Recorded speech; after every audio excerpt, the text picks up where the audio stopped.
नमस्कार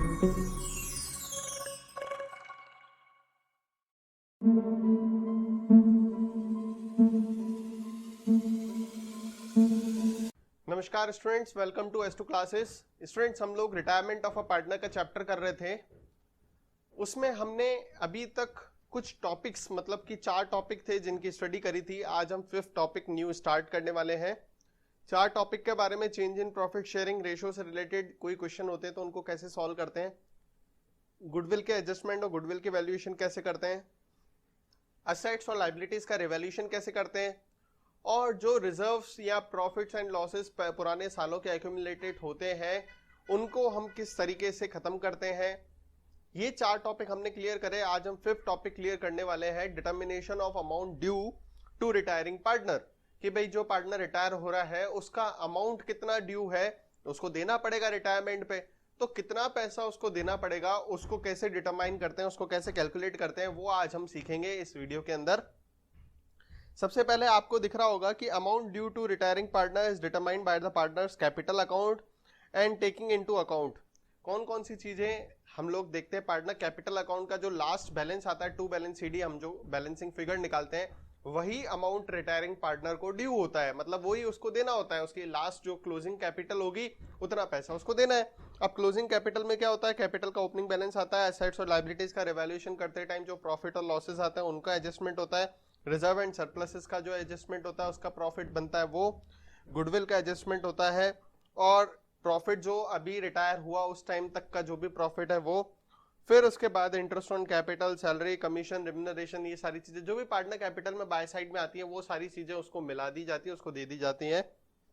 उसके बाद उससे क्या क्या लिया जाता है, ड्राइंग्स और इंटरेस्ट ऑन ड्राइंग, लोन अगर होता है तो वो, अगर कोई लॉस होता है या रिवैल्यूएशन करते टाइम जो लॉस होता है उसका एडजस्टमेंट जो है वो उससे काट दिया जाता है उसके अकाउंट से, और फाइनली उसका जो पैसा है वो उसको हम दे देते हैं। अब पैसा 2 तरीके से देते हैं, एक तो सीधा बैंक से उसको ट्रांसफर कर दो, retiring partner capital account debit to bank, एक तो डायरेक्ट पैसा दे दो, और एक उसके लोन अकाउंट में ट्रांसफर करके और फिर आप पेमेंट करो। तो अभी हम लोन अकाउंट में ट्रांसफर करने की एंट्री क्या होगी, retiring partner capital account debit to retiring partners loan. जैसे कि आर रिटायर हो रहा है तो R's capital account debit to R's loan, ये एंट्री हो जाएगी। Payment of amount due to retiring partner, retiring partner को किस तरीके से पेमेंट दिया जाता है। तो पहला है कि उसको कैश से पेमेंट कर दो, लमसम में जो भी उसका पेमेंट ड्यू है वो आप पेमेंट कर दो। अगर बाय चांस उसका डेबिट में बैलेंस आ रहा है कैपिटल अकाउंट का, मतलब नेगेटिव में बैलेंस है, तो उससे हम पैसे लेंगे। जब वो रिटायर होगा तो उससे पैसे लिए जाएंगे। तो cash and bank account debit to retiring partners capital, दोनों में से ऑप्शन होगा, या तो उसको पैसे देंगे या फिर उससे पैसे लेंगे। ठीक है। अब दूसरा मेथड होता है पेमेंट इन इंस्टॉलमेंट। एक तो है लमसम में पेमेंट करना, पूरा पेमेंट एक साथ कर देना कि भाई इतना पैसा बन रहा है, 5 लाख रुपए उसको देने, तो 5 लाख रुपए एक साथ कैश दे दिए। और दूसरा है कि हमारे पास 5 लाख रुपए तो है नहीं, हम उसको इंस्टॉलमेंट में पेमेंट करना चाहते हैं, तो सबसे पहले उसका जो पैसा है वो लोन अकाउंट के अंदर ट्रांसफर करेंगे। तो उसकी एंट्री होगी retiring partner capital account debit to retiring partners loan.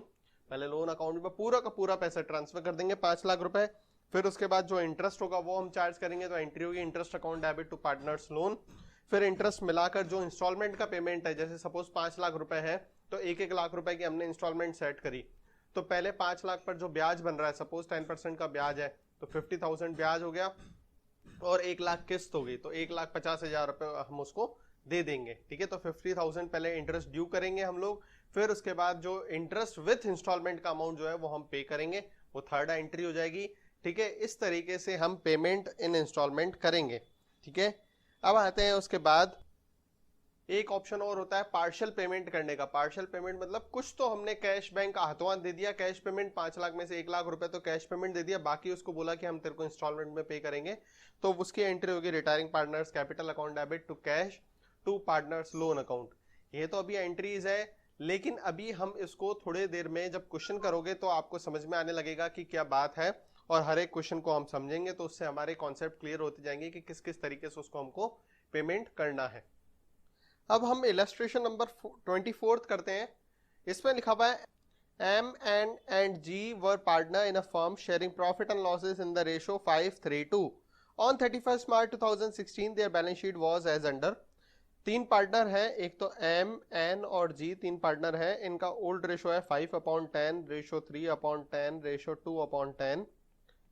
अब क्या हुआ, ये बैलेंस शीट की फर्म की बैलेंस शीट दी हुई है, इसमें जनरल रिजर्व काम का है, कैपिटल काम का है, P&L का डेबिट बैलेंस दिया हुआ ये काम का है, कैश अकाउंट का बैलेंस दिया हुआ ये काम का है।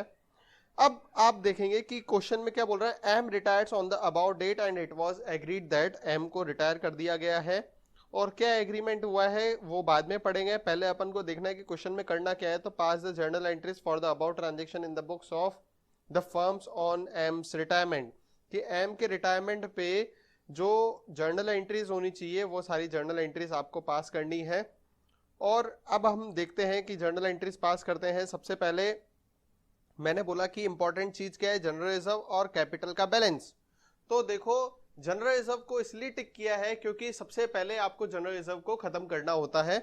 तो जनरल रिजर्व को खत्म करने की एंट्री, जर्नल एंट्रीज हम लोग नेक्स्ट पेज पे लिखते हैं। जनरल रिजर्व को खत्म करने की एंट्री होती है general reserve account debit to old partners capital. तो पहली एंट्री हो जाएगी, first entry general reserve account debit to old partner capital कौन है, to M, to N and to G. तीनों की कैपिटल जो है M's capital account, to G's capital account, to N's capital account. General reserve का total balance कितना है, 30,000 rupees है, उसको हम 532 में डिस्ट्रीब्यूट करेंगे। तो 30,000 को 532 में डिस्ट्रीब्यूट करोगे तो 15,000, 9,000 एंड 6,000 रुपीज अमाउंट आ जाएगा। ठीक है, फिर उसके बाद मैंने टिक करवाया कैपिटल अकाउंट को। कैपिटल अकाउंट को इसलिए टिक कराया कि जब आप कैपिटल अकाउंट बनाओगे तो उस टाइम पे कैपिटल का जो बैलेंस है, ओपनिंग बैलेंस, वो कैपिटल अकाउंट के अंदर जाता है, बाय बैलेंस बीडी हो जाता है। लेकिन क्योंकि इस क्वेश्चन के अंदर कैपिटल अकाउंट बनाना नहीं है, इस चक्कर में अभी इसका कोई काम नहीं है। लेकिन क्योंकि एम के रिटायरमेंट पर जो उसको अमाउंट मिलेगा वो बहुत इंपॉर्टेंट है, तो इसलिए आप एम का अमाउंट जो है 1,50,000 रुपीज, उसके आप ध्यान रखना कि ये इसकी ओपनिंग कैपिटल है। फिर इसके बाद कैश का बैलेंस है, वो भी कैश अकाउंट हम बना नहीं रहे हैं तो इसलिए उसका भी अभी जरूरत नहीं है कुछ भी। नेक्स्ट है P&L। P&L का डेबिट बैलेंस है, मतलब कि ये लॉस है, इसको खत्म करने के लिए हम लोग क्रेडिट करेंगे, जिसकी एंट्री होगी old partners capital account debit to P&L। तो उसकी एंट्री होगी old partner capital account debit, मतलब एम, एन और G account debit to P&L। P&L को क्रेडिट कर देंगे। तो अब अपने पास P&L का कितना बैलेंस है, 25,000 बैलेंस है, उसको खत्म करेंगे कौन से रेशो में, 5:3 में। तो अमाउंट आ जाएगा 12,500, 7,500 एंड 5,000 रुपीज। ठीक है, ये हमारा कंप्लीट हो गया। अब आप देखते हैं सबसे first point, debtor of 2,000 will be written off as bad debts. 2,000 के डेप्टर जो है वो क्या बन जाएंगे, बैड डेब्ट्स बन जाएंगे। And a provision 5% on the debtor for bad and doubtful debts will be maintained.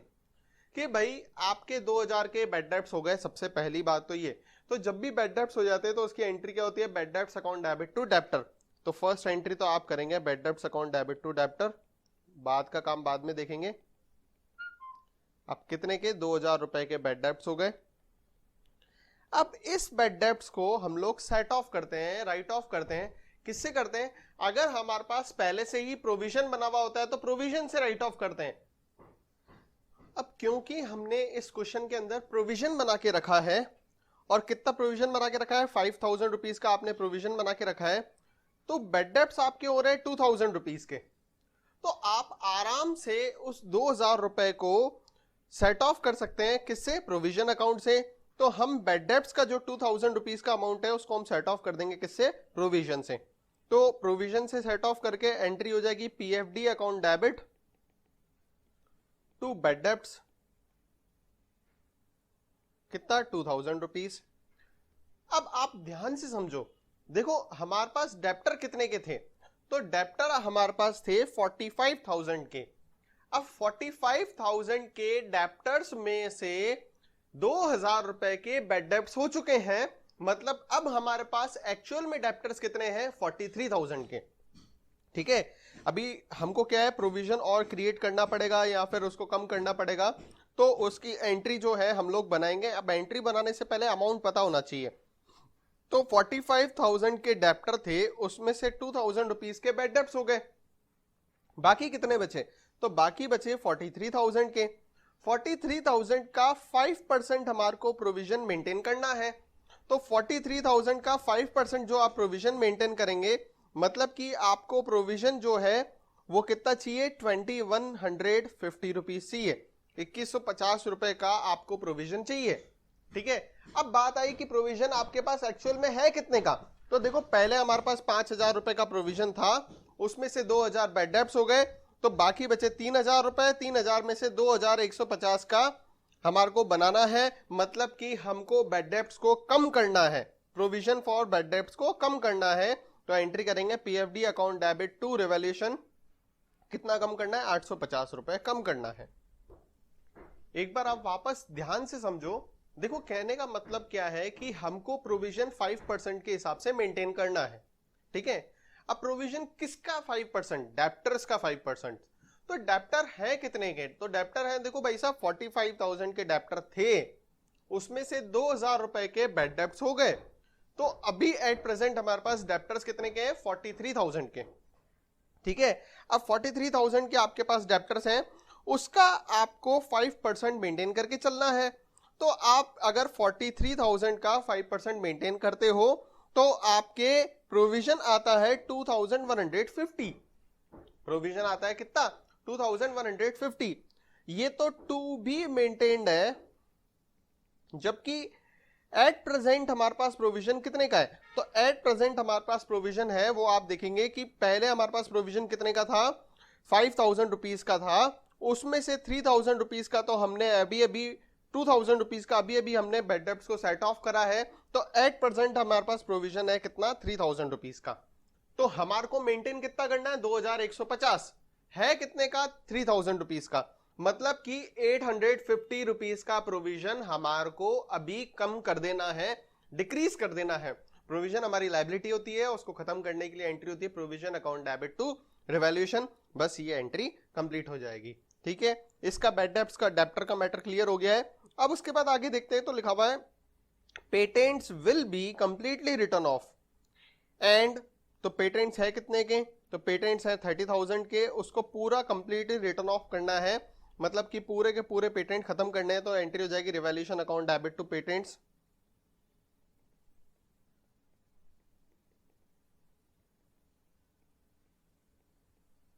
₹30,000 का पेटेंट्स खत्म करना है। फिर उसके बाद आगे क्या बोल रहा है नेक्स्ट, कि and stock machinery and building will be depreciated by 5%। Stock को 5% डेप्रिशिएट करना है, मशीन को 5%। तो पहले स्टॉक है कितने का, 50,000 का, मतलब 2,500 स्टॉक को डेप्रिशिएट करना है, तो यहां पे लिख देते टू स्टॉक 2,500। फिर उसके बाद सेकंड है हमारे पास मशीनरी 1,50,000 की, उसको 5% डेप्रिशिएट करना है, मतलब 7,500 रुपीज मशीन को डेप करना है। फिर उसके बाद नेक्स्ट है मशीन एंड बिल्डिंग, बिल्डिंग कितना है 1 लाख रुपीज का, तो उसको 5% मतलब 5,000 रुपीज डेप्रिशिएट करना है, तो टू बिल्डिंग। टोटल ओवरऑल हमारे रिवैल्यूएशन जो है वो 45,000 की असेट्स का कम कर दिया गया है, ठीक है भाई। अब आगे देखते हैं next adjustment, unrecorded creditor of 10,000 will be taken into the accounts. Unrecorded liability को अकाउंट्स के अंदर रिकॉर्ड करना है, तो उसकी भी एंट्री होती है revaluation account debit to unrecorded liabilities, तो यहां पर लिख देंगे revaluation account debit to creditor. फिर उसके बाद आगे देखेंगे N and G will share the future profit in the ratio 2:3, तो 2/5 रेशियो 3/5 इनका न्यू प्रॉफिट शेयरिंग रेशियो हो जाएगा। फिर उसके बाद आगे लिखा हुआ है goodwill of the firm on M's retirement was valued at 33 lakh rupees, मतलब गुडविल की वैल्यूएशन करी है 3 लाख रुपीज।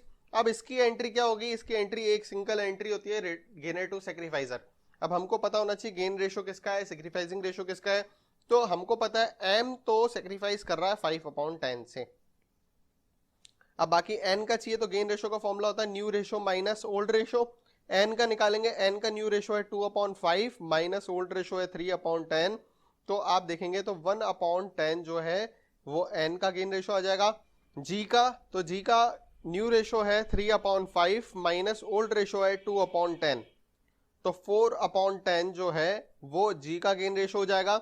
मतलब गेनर कौन कौन है, एन और जी गेनर है, और एम जो है वो सेक्रीफाइजर है। तो गेनर टू सेक्रीफाइजर एंट्री करेंगे, एंट्री होगी N's capital account debit G's capital account debit to M, तो गुडविल की एंट्री यहां पर पास कर देते हैं N account debit G account debit to M.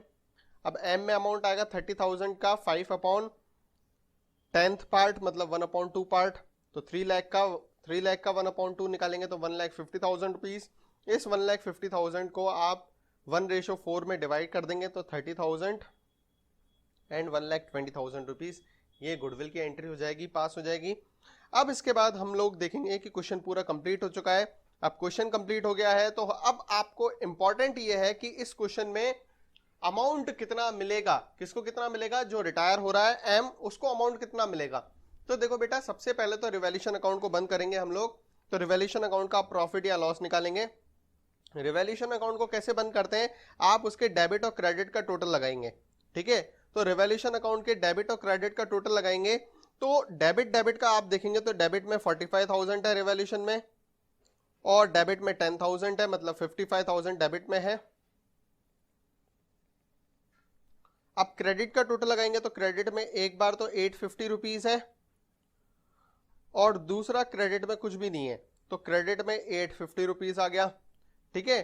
तो कुल मिलाकर रिवैल्यूएशन अकाउंट का जब हमने टोटल लगाया तो बैलेंसिंग फिगर आ रहा है डेबिट साइड पे कितना आ रहा है, 54,150 रुपीज आ रहा है, ठीक है।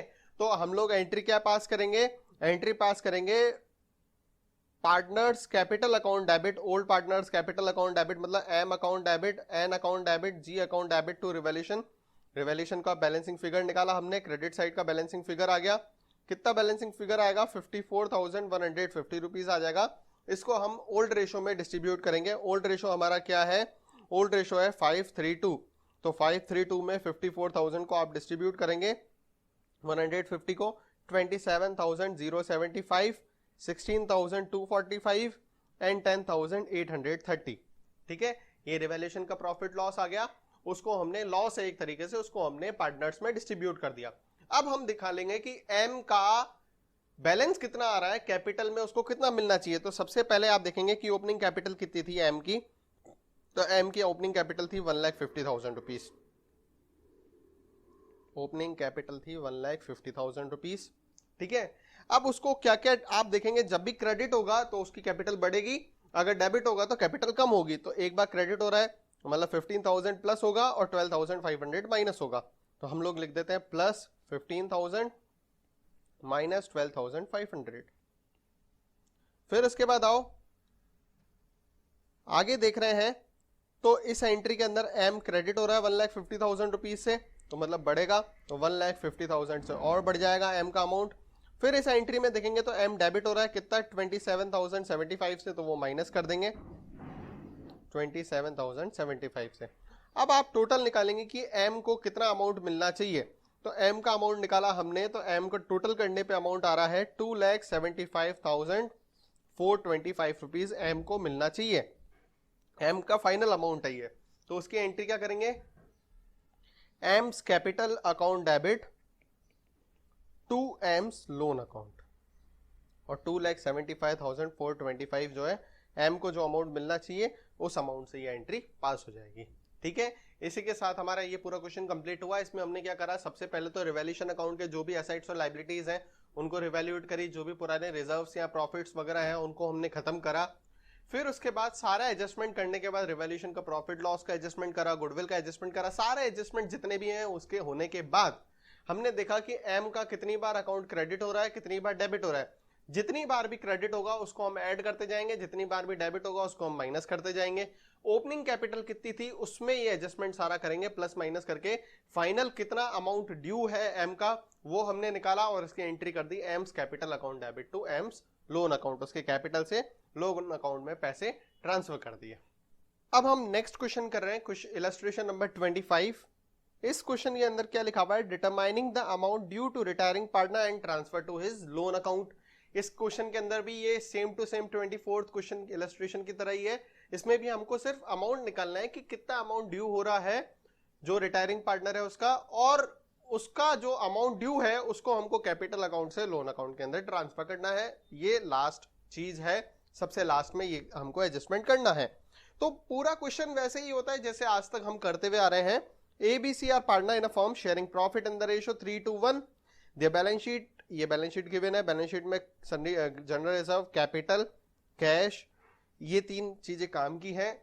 आपको पता है क्यों काम की है, इतने सालों से आप, इतने टाइम से आप मेरे वीडियोस को देख रहे हैं। जो भी पुराने वीडियोस को देखते हुए आगे बढ़ रहा है तो उसको बहुत अच्छा लगेगा, उसको बहुत अच्छे से समझ में आएगा कि मैं जो चीज बोलता हूं, आपको दिखता होगा कि हर क्वेश्चन में सर सेम एक मेथड को फॉलो करते हुए चल रहे हैं, एक सिस्टम को फॉलो करते हुए चल रहे हैं।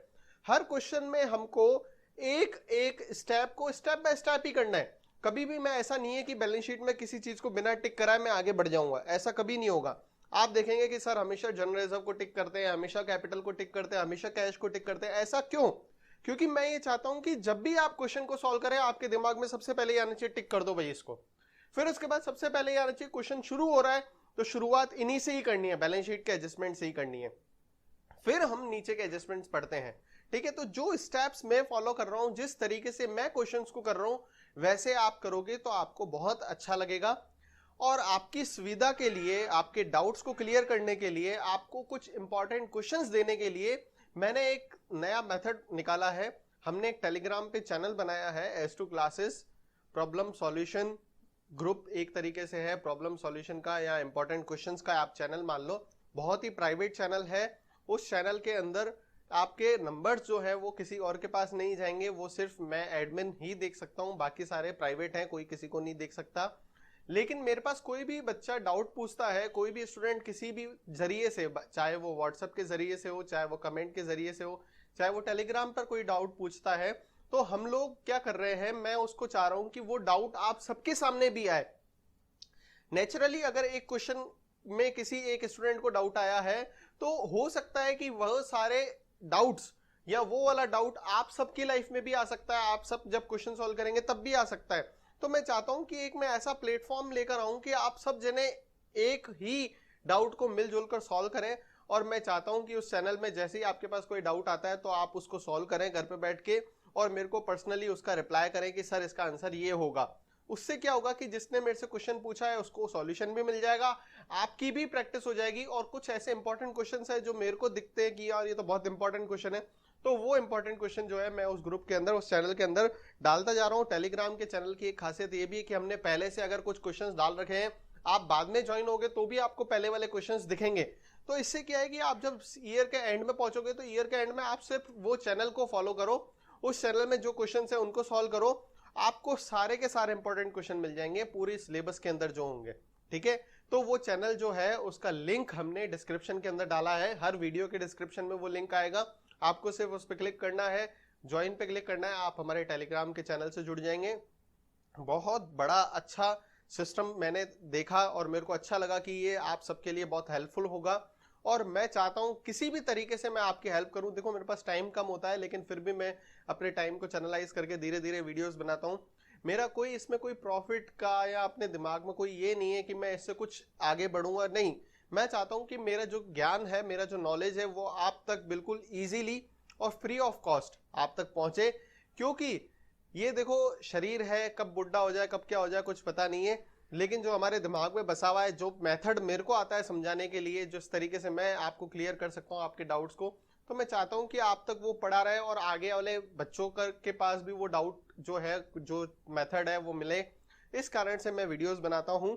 तो इसीलिए आपको लगता होगा कि सर बहुत धीरे धीरे वीडियो बना, मेरा प्रोफेशनली मेरा कोई इसका ऑब्जेक्ट नहीं है कि हाँ भी मेरे को वीडियोस बनाने हैं, ये करने, मैं सिर्फ एक सेवा के तौर पे ये काम कर रहा हूँ। मालिक की बहुत दया है सबके ऊपर। ठीक है, तो भाई साहब आप जो है उसको पॉजिटिवली लो। मैं मेहनत करता हूँ, हर टाइम सोचता हूँ जैसे ही फ्री होता हूँ मैं वीडियो आपके लिए बनाता हूँ। तो आप भी ज्यादा से ज्यादा लोगों को शेयर करो, ज्यादा से ज्यादा लोग हमसे जुड़े, उनको भी पता पड़े कि किस मेथड से पढ़ाई हो सकती है, कौन कौन सी टेक्निक्स और नई वाली होती है।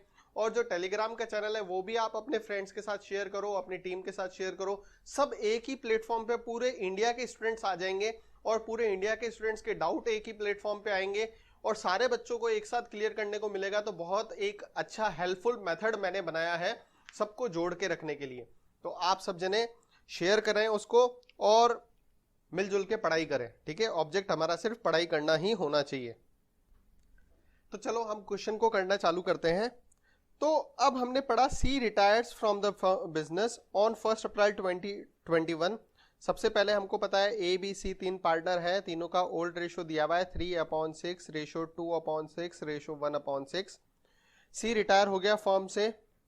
फिर आगे बोल रहा है it was agreed that the amount due to him will be paid on 30 June 2020 it was also agreed to adjust the value of assets as follows. ठीक है, जो भी अमाउंट है वो ड्यू हो रहा है वो उसको हम कब पे करेंगे, 30 जून 2020 को करेंगे। ठीक है, ये हमारा क्वेश्चन कहना चाह रहा है हमारे को। ठीक है, अब पहले तो आप निकालेंगे अमाउंट कितना ड्यू है और फिर बाद में उसको पे करते रहेंगे। हम पहले उसको लोन अकाउंट के अंदर ट्रांसफर कर देंगे। अब लास्ट में हम पढ़ते हैं तो लिखा हुआ है prepare revaluation account, partners capital account, loan account and balance sheet of the new firm. तो हमको ये सारी चीजें बनानी है। सबसे पहले इनका फॉर्मेट बना लेते हैं, फिर हम क्वेश्चन को करना चालू करेंगे। अब सबसे पहले मैंने बोला कि आपके जैसे बैलेंस शीट के अंदर जो चीज टिक करी हुई है उसको हम सॉल्व करेंगे। तो बैलेंस शीट में जनरल रिजर्व टिक करा हुआ है। जनरल रिजर्व का एडजस्टमेंट क्या होता है, उसकी एंट्री होती है general reserve account debit to old partners capital. तो ओल्ड पार्टनर कैपिटल में खत्म होगा तो कैपिटल अकाउंट के अंदर चला जाएगा बाय जनरल रिजर्व। अब कितना है जनरल रिजर्व, 60,000 रुपीज है, उसको हम खत्म करेंगे ओल्ड रेशो में। तो 3:1 में आप खत्म करेंगे तो 30,000, 20,000 एंड 10,000 रुपीज जो है वो जनरल रिजर्व खत्म हो जाएगा।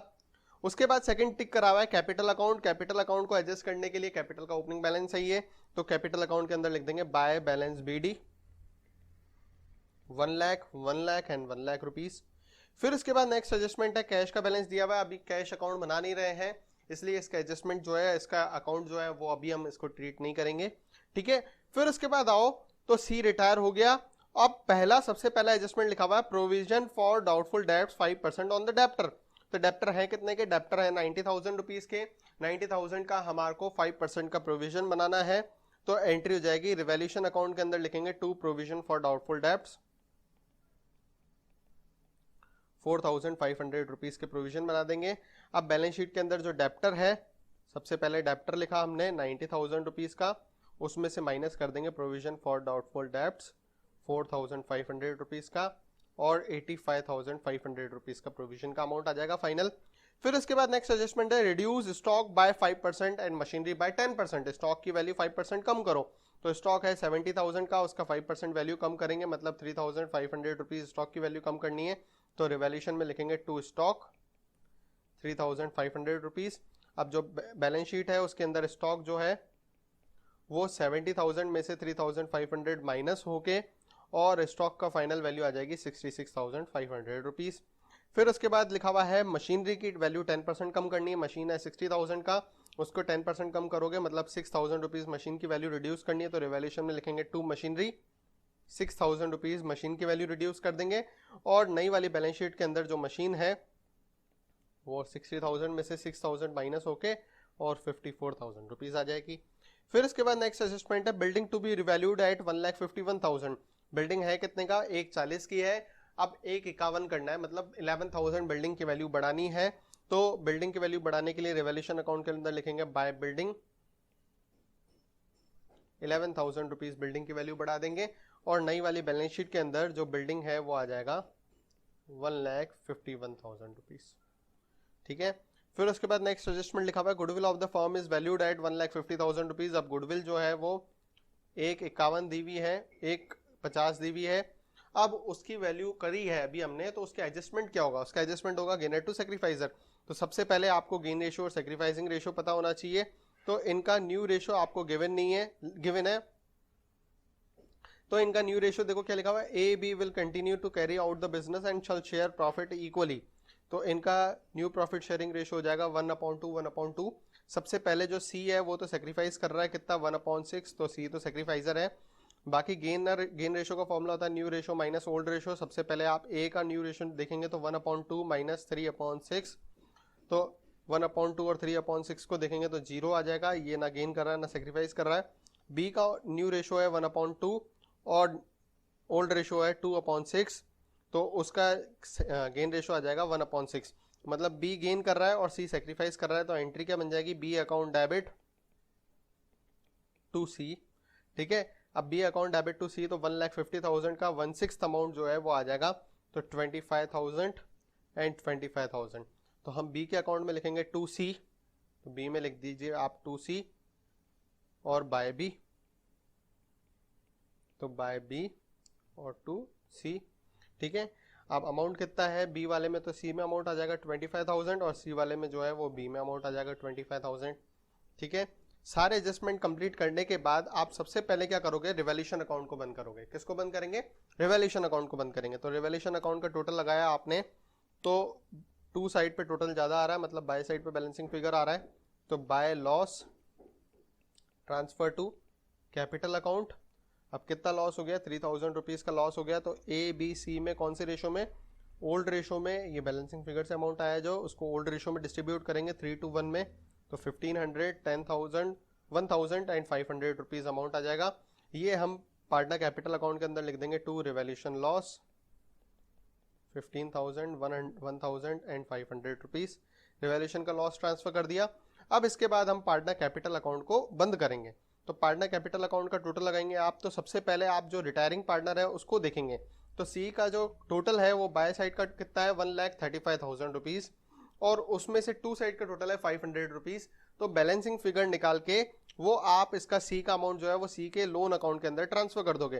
तो सी के लोन में आ जाएगा 1,34,500 रुपीज। कैसे आया, बैलेंसिंग फिगर से अमाउंट आया, मतलब सी को 1,34,500 रुपए देने हैं, वो उसके लोन अकाउंट में ट्रांसफर कर दिया। तो सी का लोन अकाउंट आप नया बनाएंगे और उस लोन अकाउंट के अंदर क्या लिख देंगे आप, हमारी एंट्री क्या बनी, C's capital account debit to C's loan. तो सीज लोन में आ जाएगा बाय सीज कैपिटल 1,34,500 रुपीज। ये सी का लोन अकाउंट हमने बना दिया। ठीक है, अब ये हमने सी को कंप्लीट कर दिया, सी तो रिटायर हो गया, बाकी ए और बी बचे। तो ए और बी का जो बैलेंस है वो to balance C D, balancing figure से अमाउंट आ जाएगा ए और बी का क्लोजिंग बैलेंस कैपिटल का है 1,28,500 एंड 94,000 रुपीज। अब ये जो ए और बी का क्लोजिंग बैलेंस है ये बैलेंस शीट के अंदर ट्रांसफर कर देंगे। तो बैलेंस शीट में कैपिटल आ जाएगा 1,28,500 ए का और बी का 94,000 रुपीज। टोटल अमाउंट आ जाएगा 2,25,500 रुपीज। सी का जो अमाउंट सीज कैपिटल से लोन अकाउंट के अंदर ट्रांसफर किया, तो आप सी का कैपिटल नहीं लिख के आप सीज लोन अकाउंट लिखेंगे। कितना बैलेंस है, 1,34,500 रुपीज सी का है। अब बाकी आप देखेंगे कि बैलेंस शीट, पुरानी वाली बैलेंस शीट में ऐसा कौन सा आइटम है जो अभी तक नई वाली बैलेंस शीट में ट्रांसफर नहीं हुआ। तो एक ये सनरी क्रेडिटर है 16,000 रुपीज का, ये ट्रांसफर नहीं हुआ, तो उसको हम ट्रांसफर कर देंगे सनरी क्रेडिटर 16,000 रुपीज का।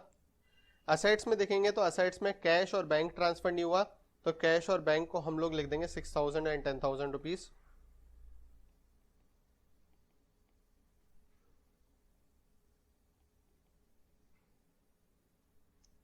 कैश और बैंक का अकाउंट ट्रांसफर करने के बाद और कौन कौन सा बच गया, कोई भी नहीं बचा है। अब हम बैलेंस शीट का टोटल लगाएंगे। तो जैसे ही आपने बैलेंस शीट का टोटल लगाया तो असेट्स और लायबिलिटी का दोनों साइड का टोटल आया 3,73,000 रुपीज, 3,73,000 रुपीज। दोनों साइड का टोटल इक्वल आ गया, इसका मतलब हमने क्वेश्चन पूरा सही किया है। अच्छा, सीज लोन अकाउंट को भी आपको बंद करना है, ध्यान रखना है ये चीज टू बैलेंस सीडी, क्योंकि इसको बैलेंस शीट के अंदर ट्रांसफर किया तो टू बैलेंस सीडी से खत्म करके और फिर ही आप इसमें बैलेंस शीट में अमाउंट ट्रांसफर करेंगे, ये आपको ध्यान रखना है। अब हम नेक्स्ट क्वेश्चन नेक्स्ट वाले वीडियो के अंदर देखेंगे। Thank you so much.